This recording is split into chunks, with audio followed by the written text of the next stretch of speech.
Today, this space is my sanctuary, and you have the freedom to do as you please. Signed Tom, wearing a proud smile, extended his arms wide, embracing the room with joy. He moved through the expansive area as if he were dancing. This house is where my family resides, a testament to my father's wealth and deep affection for it.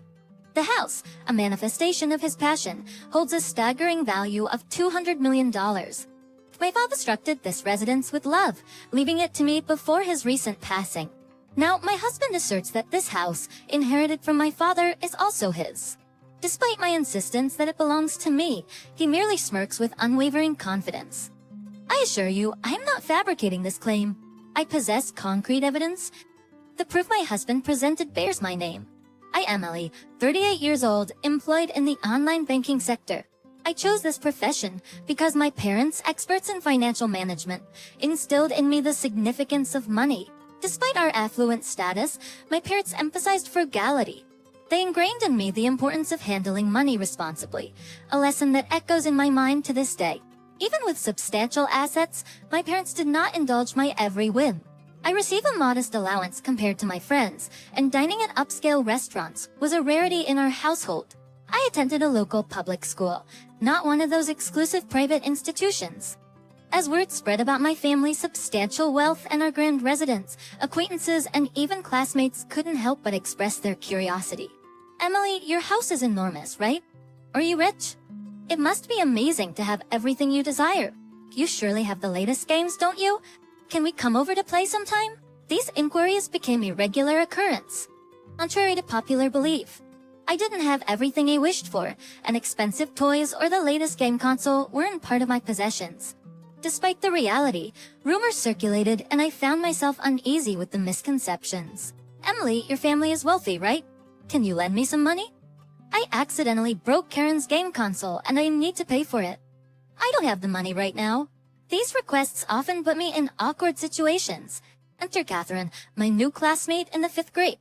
She approached me with a plea for financial help, fearing her parents' reaction if she approached them.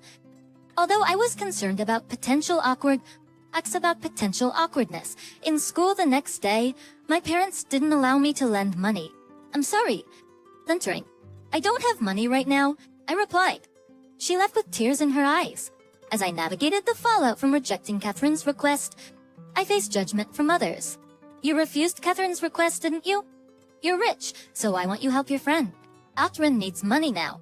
These accusations perplexed me, as I had nothing to do with the situation. Despite repeatedly stating that I couldn't lend money because I didn't have any. Therein, who overheard remarked, I get it. Money is more important to you than your friend, Catherine. It's wrong to abandon a friend. You must have money being from a rich family. Why do you lie? You're just the worst. With those words, she walked away, and that day's event sparked malicious rumors about me. Karen and Catherine began spreading unfounded lies, falsely claiming that I had taken money from them and failed to pay for the broken game console. The teacher swiftly uncovered the truth and sternly warned the two girls. However, instead of putting an end to the situation, this only exacerbated matters. Malicious rumors continued to circulate throughout the school, eventually reaching my parents. In response, my father decided to visit the elementary school, and a meeting among parents was arranged to address the situation. Despite Karen and Catherine offering instant apologies, I chose to keep my distance from them. Though they occasionally cast glances and sneers in my direction, direct communication between us ceased. During dinner that evening, my father offered me advice with a reassuring smile. Listen, Emily, say no firmly because lending money is forbidden by your parents. You don't have to disclose whether you have money or not. If the other person insists, just say you have to ask your parents, even though it's not allowed. Having grown weary of troublesome money matters, I nodded deeply, internalizing my father's guidance. Upon graduating from elementary school, I deliberately reduced the frequency of inviting friends to my house. Instead, I focused on cultivating meaningful relationships based on character. As I progressed through university and began working, I took great care to avoid entanglements related to money. I channeled my energy into my professional life and maintained a private personal life. At the age of 28, I crossed paths with Tom, who is now my husband, through a friend's introduction. Tom, 1 year my junior at 27, possessed an honest and cheerful personality. Captivated by Tom's straightforward nature, we tied the knot after 2 years of dating, celebrating our union with a lively wedding. My parents were genuinely pleased. Because about a month into our marriage, my father suggested inviting Tom to our home. Despite my trust in Tom, I harbored concerns about his talkative nature potentially causing issues by divulging details about my family. After a month of marriage, I decided to disclose everything about my family to Tom. I extended an invitation to him to visit my parents' house. Upon arrival, Tom stood there, mouth agape, visibly shocked by the encounter. During the meal, and on the way home, he couldn't resist probing about my family's wealth and assets, repeatedly bringing up the topic of money. Though unsure about the exact extent of our financial situation, I felt a growing unease. A few months later, my mom called, revealing that my dad was heading to the hospital. I was surprised and at a loss for words. She explained that my dad hadn't been feeling well and he was undergoing tests. Reflecting on my last visit home, I remembered that my dad hadn't eaten much and looked thin that day. A concern for his well-being intensified. On a Saturday, I accompanied my mom to the hospital. My dad appeared content but somewhat subdued when I spoke to him. He greeted me with a gentle smile and apologized for causing worry. After some time, the doctor delivered the grim news. My dad had pancreatic cancer at an advanced stage, with the cancer having already spread to other parts of his body, making surgery a challenging option. The shock was palpable, and my mom's tears mirrored my own confusion. We couldn't comprehend why this was happening, especially since my dad had always taken meticulous care of his health. In our room, my dad spoke with unwavering determination, expressing his apologies and a heartfelt desire for both my mom and me to find happiness moving forward. Overwhelmed by his words, we couldn't suppress our tears. Fueled by the urgency to create lasting memories, I resolved to spend as much time as possible with my dad. However, the cold reality restricted visits to only immediate family, leaving my dad yearning for the company of friends. He wished for more people to gather at our home, weaving joyous memories.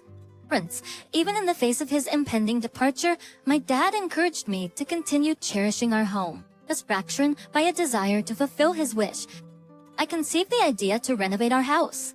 Though Tom expressed concern about the time I spent with my dad during my days off, I hesitated to divulge the complications surrounding our family inheritance to him. Such one day, Tom inquired about my dad's health. Juggling work and hospital visits left me mentally and physically drained. However, Tom's subsequent questions about my dad's financial assets raised concern. Although he proposed consulting someone knowledgeable in legal matters, insisting on discussing money early, I was hesitant to engage in such conversations. Tom's increasing interest in my dad's assets and subtle hints about my mom's potential passing stirred unpleasant memories, leaving me upset, despite having my dad's longtime friend, who is a lawyer. However, Tom persisted, urging caution in financial matters. His persistent worry led me to emotionally distance myself from him. Several months later, after my dad's valiant fight, he succumbed to the illness. Following family discussions, I inherited a substantial house valued at $4.05 million. Famously, Tom's interest in the inheritance heightened despite my attempts to dissuade him. He incessantly inquired about the property and related taxes. One day, he excitedly mentioned, "You inherited a big mansion, right? That's amazing. When are we moving?" Bewildered, I questioned how he knew, and Tom disclosed that he had heard the news from my cousin at the funeral.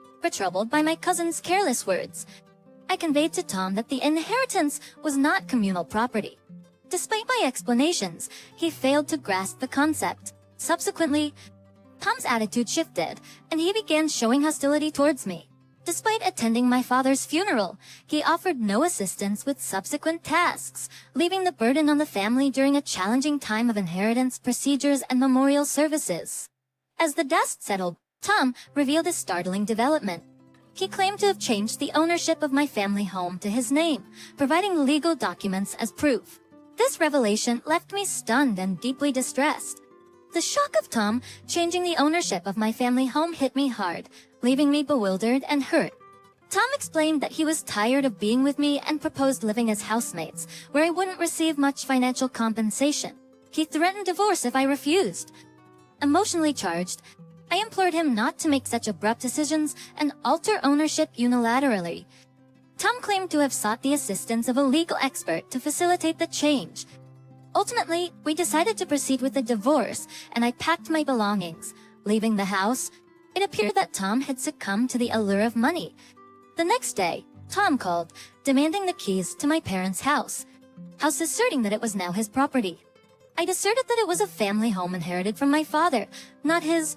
Despite hanging up on him, a loud alarm signaled that Tom was attempting to forcefully break into the house. Security guards intervened, and I presented the legitimate ownership document, clarifying that the house was rightfully mine. Tom, insistent on his altered ownership claim, was taken aback when confronted with the genuine registry document. I emphasized that even a legitimate legal expert couldn't change ownership without the owner's consent. Tom had consulted a legal expert named Alex, who, upon learning about my father's wealth, provided advice on inheritance tax and estate distribution. Tom paid Alex a substantial amount, $330,000, for the ownership change, frustrated when his calls to Alex went unanswered. Tom labeled him a scammer, accusing him of preying on people for money. In his frustration, he made hurtful remarks, belittling my expenditure of $30,000 as meaningless. The situation unfolded with a mix of betrayal, financial manipulation, and the unraveling of trust in our relationship. Amid the tumultuous events, Tom insisted that I should have conducted proper research on how to register an inheritance and understand the associated expenses. His persistent calls to Alex continued, reflecting his desperation. Tom attempted to halt my departure, expressing a desire to start over and reconsider the divorce. However, it was too late, and I sought the assistance of security guards to escort him out. Several months later, during my father's first Memorial Day at our family temple, a struggling Tom made an appearance. Really worn down, he'd lost his job and faced both financial and personal troubles. Tom had fallen victim to deception, taken advantage of by unscrupulous individuals, and found himself isolated. Despite his struggles, he attended the memorial service, apologizing and crying, drawing attention from my relatives. Despite my pleas for him to stop, he persisted, prompting the security guard to remove him from the premises. Feeling regretful for causing a disturbance during my father's memorial service, I decided to sever all ties with Tom and move out of my parents' house. I'd already been planning a move, and I found a new place to live seamlessly. Meanwhile, my family home underwent a transformation into a rental villa, a venture my mother and I managed together. Despite Tom's frequent visits to the former family home, it thrived as a rental villa aligning with my father's dream. News reached me that Tom had undergone a positive transformation, diligently pursuing job opportunities and attempting to turn his life around, eventually securing a new job. He embarked on a path of personal and professional growth. In the end, I achieved my father's dream of turning our family home into a thriving, memory-filled rental villa, while Tom sought redemption and renewal in his own life. The thriving success of the rental villa attracted guests from various places, each leaving with heartwarming feedback about their wonderful experiences.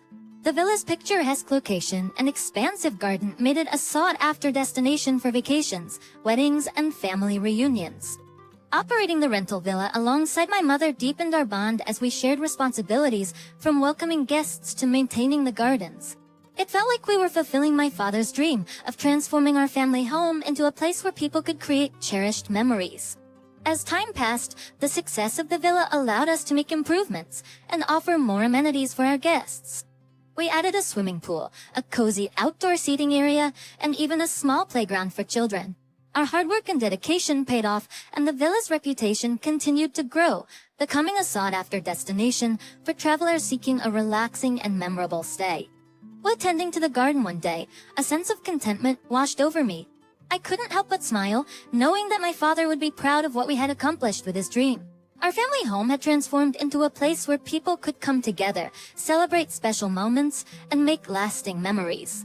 The success of the rental villa not only brought financial stability and independence, but also provided a sense of fulfillment.